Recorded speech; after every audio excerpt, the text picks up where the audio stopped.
Yeah. They're lost. Yeah, but First. one of them was supposed to be Masako X, who went missing. But yeah, he's now part of that guy with the glasses. He's under Ink Reality. I don't know what show he hosts now, but it's really short compared to what he did originally. Does anyone remember what he hosts now? Or no? I never heard of him though. Oh, but him, Little Karibo, and Team 4-Star are part of that group now. So let's talk about the Annverseries now. In short, I did not like this film. It was too choppy. It was mostly running and jumping and kicking each other without any real purpose. Yeah. I don't think you can like call it a film, more like a sort of like a special or something, because calling it a film is something really far-fetched. Just like It's supposed to have it, because like they're like really long. The other two, I mean the other three now. Oh so, god! Like, Holy flea! Like holy crap! That is the longest run time ever.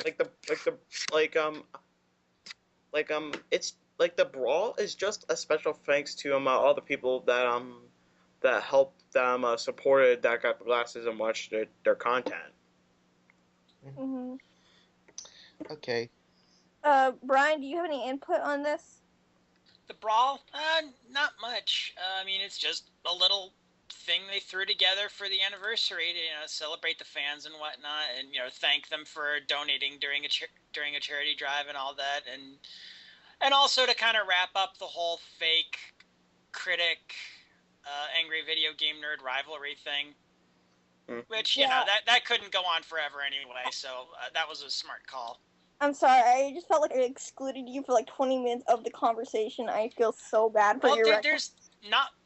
Well, let's face it, there's not much I can add when you get right down to it. I'm still kind of reeling from the... we discovered after the recording last night that I'm like twice the age of pretty much everyone on this thing.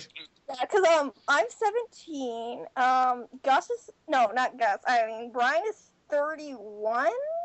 I'm 19, and Gus is 15. Oh, Gus is 17. Oh, no, I'm 19. That makes me feel so much better. Thank you, Gus. Thank you for being the youngest member on this group. Yeah. It makes me feel good. Yeah, I'm also probably the youngest reviewer now. Yeah, okay, that takes away my pain. So hey, I'm like 2 years like older than you, so don't feel bad. You're of age to be joining the site. Hey, I don't even have a That Guy with the Glasses account, so I might make one later on. I do. I do, but I barely use it. So, yeah, I should probably fix that. I couldn't even access mine. I had to make a new one. Yeah. I don't like my username because I've changed over the years.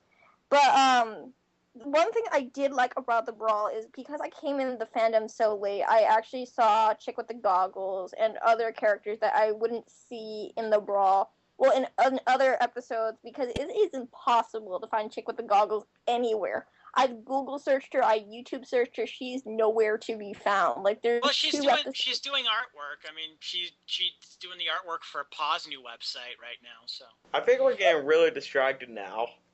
Yeah, I'll say. I'm a distraction. Okay, so one last thing about the Brawl. One thing it does make watching the Brawl awkward, especially for me, because I didn't see it until much later. Yeah, seeing that Aussie guy in there, considering everything I know about him since then, it's like, ooh, yeah, hey, there's the Australian douchebag, yeah. Like, I only saw the Brawl in 2011. Yeah. Yeah, I saw the Brawl right after I saw Kickassia, which is when I saw the top 11 cliches. So how I watched it was Kickassia, Suburban Nights, the Brawl, and then I had to watch Kickassia, Suburban Nights again, and then until Do Boldly Flee came out. So, another problem I have with the Brawl is they split the team in half, and you could say, oh, it's a gamers versus reviewers thing, but the thing is, what bothers me is that they don't do it with the rest of the films. It's split the team in half for just this one. It just bothers me. It's kind of like a nitpick thing. Mm-hmm. One thing I don't like with that guy with the glasses, I hate when people break their character, and I hate when they split the team in half like that. So, yeah. Well, they kind of had to, or you don't really have a story. But no, but they could have found other people to make up the team of the angry video game nerd. Like, if I were to rewrite the Brawl, I would have made him find other people who like gaming, like, just out of nowhere. You know, like that one episode with Chester and Lester where they go find people to reenact Harry Potter?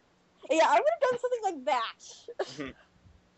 But, like, gamers. So, like, people dress up as video game characters, like, Link, Mario, yeah, those kind of characters. Yeah.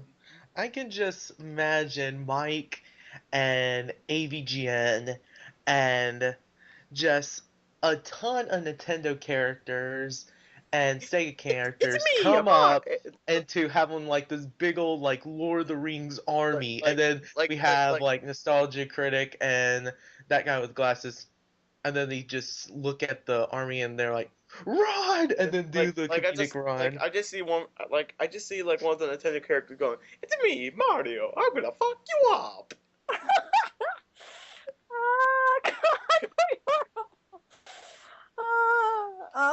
I'm trying to think, if I were a video game character, who would I be? Because I don't really play too many video games, other than games based off TV shows. Like, my favorite video game at the time is either the Teen Titans video games or the Bratz series. So, I guess I'd be Starfire, but she really doesn't count. Starfire is amazing. No, wait, hold on. I'd be, Rouge from Sonic.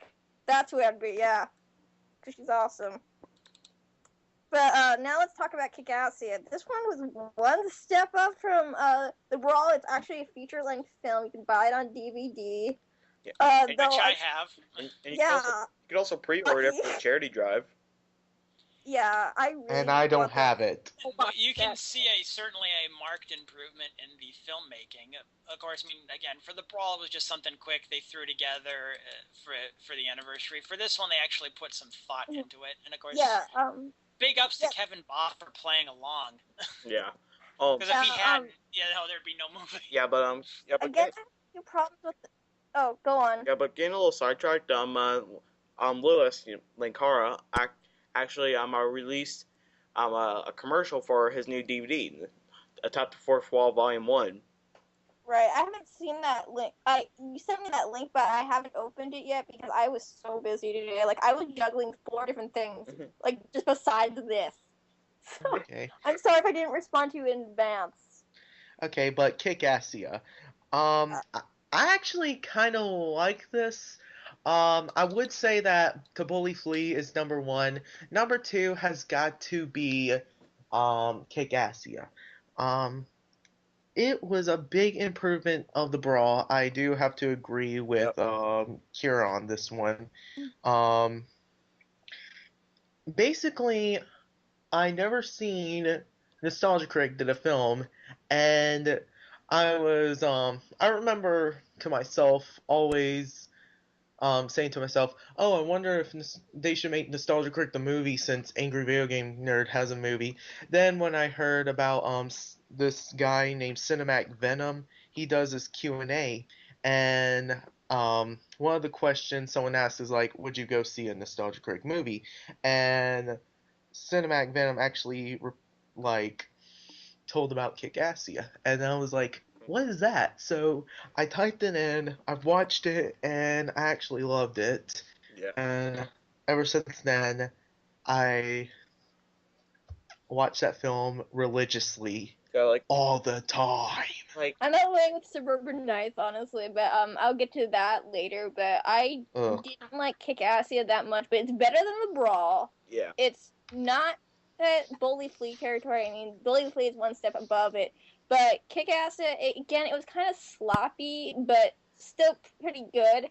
I do like part of the story, though a lot of it just wasn't needed, like the seamless Santa cries, that one news reporter, that just dragged on. It did not need to be 20 minutes long. That could have, if I were remaking the movie, it would probably be 5 minutes, that scene, and we'd continue. But what about the type of subplot with Spoonie and I didn't like that either because As a Spoonie fan, I did not like that, and I'm gonna point this out to the audience. I did not watch Spoonie until he left the site because I just could not get into them at the time. But I started watching his vlogs and eventually started watching his actual reviews. So once watching Kickassia again for the original review of Kickassia that I was going to do, I'm like, you know what, this is really messed up.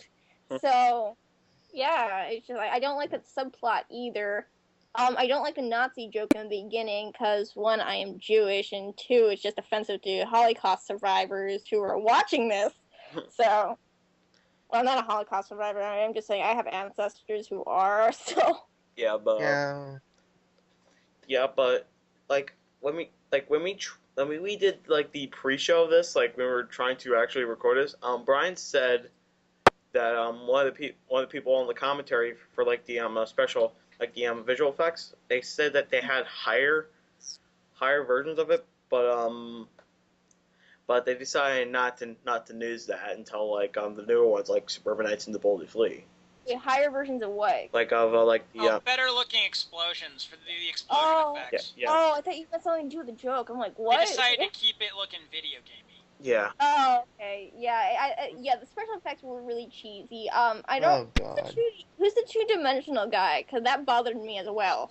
Lee. Yeah, Lee bothered me. Lee from Still Gaming. He's one of the gaming reviewers. So I mean, I'm not a huge video gamer. I have some video games. Like I could probably hold my entire Xbox collection in one hand. I have that few games, but yeah.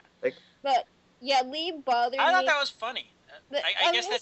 that's his shtick, is that he does the reviews with just the pictures. Yeah, like it was funny for a point, and then it just got really dull because that was all his character. I mean, there's certain characters that were like developed. Like I know Film Brain had a thing for the critic until the critic turned on them, and he went to the team. Was like, you know what, this is going insane. But Lee, he stayed the same. He wanted payback for killing Santa Christ. Well, of course, I'm but like sorry, Lee. I thought that was funny because.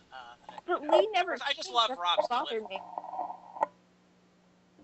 But I did like Phelous' acting. That was hilarious. He gets the best actor award for this movie. He can act? Just say it. Don't you talk that way about... I really kind of started to appreciate Phelous. I mean, I'd watched like one of his reviews before, and I don't even remember which one, but it didn't really do anything for me. I actually didn't really become a fan of Phelous until after he started dating Lupa, actually. Yeah, me too, but I don't watch all of his videos because, once again, I don't care for scary movies. I cannot watch them, and most of the things he does are scary movie related, so I cannot watch his reviews. I didn't with me with Phelous, I didn't start watching him when I saw Kickassia or Suburbanites. Then I started watching him when him and Doug did the crossover for Child's Play. I actually seen that, and I didn't know who Phelous was until Child's Play. And when I watched Child's Play, I